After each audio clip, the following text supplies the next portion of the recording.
Imagine your dog, the one who has never let you down for a single day, suddenly refusing every command. No barking, no aggression, just standing there, his entire body blocking the front door, preventing your child from stepping outside. A strange determination, an unsettling silence, and no one understood why. Was it aggressive behavior, a warning, or something dangerous that no one had noticed yet? For the Morrison family, this wasn't just a puzzling moment. It was an ordinary Tuesday morning that within minutes turned into a moment that changed their lives forever. Margaret Morrison had been pouring coffee when she first noticed something odd. Rex, their 6-year-old German shepherd, was standing at the front door with his ears pinned back. Not growling, not barking, just standing there, completely still, staring at the wooden frame as if it held some terrible secret. "Rex, move," she said absently, thinking he just needed to go outside. The dog didn't budge. Margaret's husband, Thomas, was already late for work. Their son, 4-year-old Charlie, had preschool in 20 minutes. It was supposed to be an ordinary morning. Toast was cooling on the counter, backpacks were ready by the stairs. Everything was normal, except for the dog who suddenly seemed to have forgotten every command he had ever learned. "Rex, come here," Thomas called from the kitchen, his voice carrying that edge of impatience working fathers know too well. Nothing.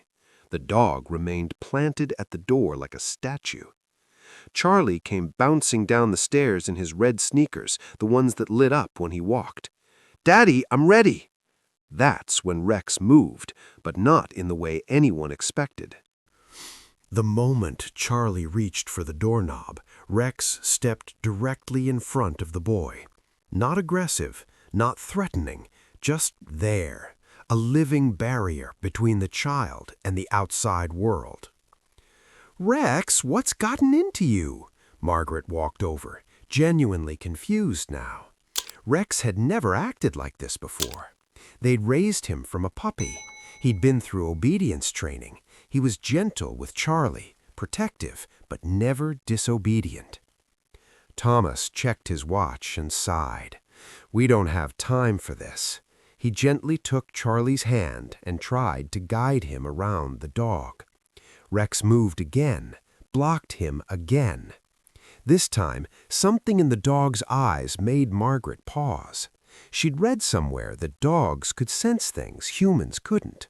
Earthquakes, storms, medical emergencies. But they lived in suburban Connecticut. What could possibly be dangerous on a Tuesday morning in November?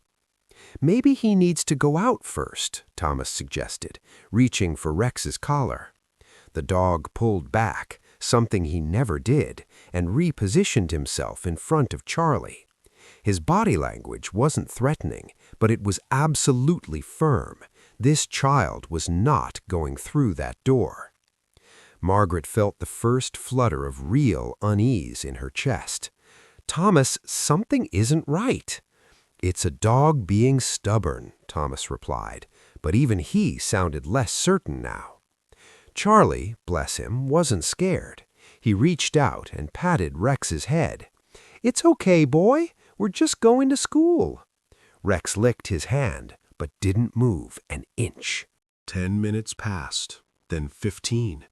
Thomas had called his office. Margaret had sent an apologetic text to the preschool. They tried treats, toys, even opening the back door to see if Rex would move. He wouldn't.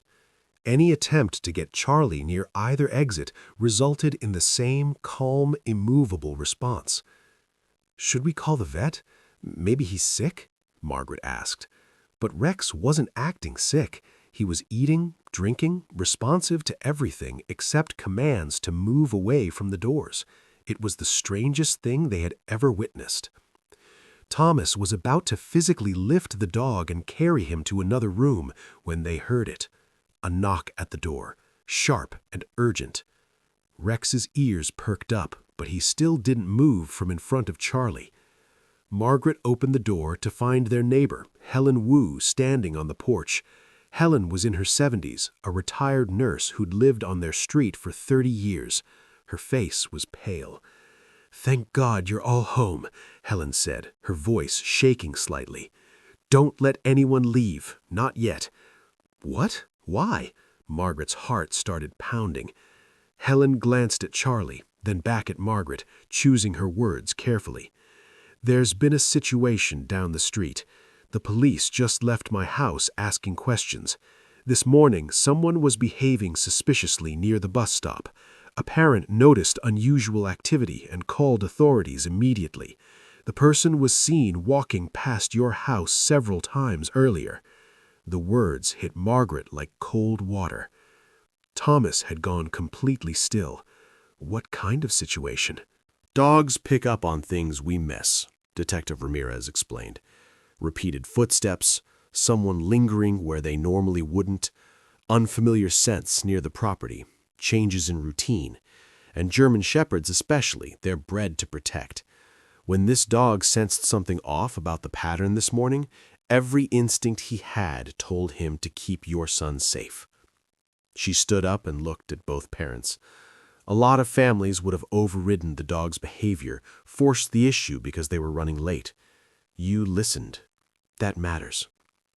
After the police left and the neighborhood had been checked and secured, Margaret sat on the floor with Rex and just held him. Thomas called into work and took the day off. Charlie, who still didn't grasp what had happened, played with his toys while Rex lay beside him, finally relaxed but still watchful. That evening, when Charlie was in bed, Margaret and Thomas sat at the kitchen table in the quiet. "We almost didn't listen," Thomas said. "I was so focused on being late, on keeping the schedule, that I almost dismissed the one thing that was actually keeping him safe." Margaret nodded.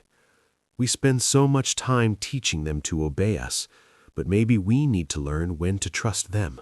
It was a lesson that would stay with them. In a world that moved fast, that demanded efficiency and punctuality, sometimes safety looked like a dog who wouldn't move. Sometimes protection came without explanation, without words, without fitting neatly into the morning schedule. The next day, when everything had been cleared by authorities, Charlie went to preschool. Rex walked him to the door, tail wagging, completely normal. But Margaret noticed something different in how she watched her dog now. A respect, a recognition that his instincts were just as valuable as her plans. In the months that followed, the Morrison family made changes.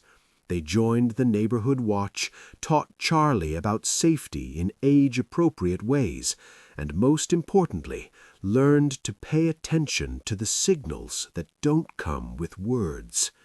Because sometimes wisdom doesn't speak. Sometimes it just stands its ground and refuses to move until you finally understand why. If this story stayed with you, take a second to like and subscribe.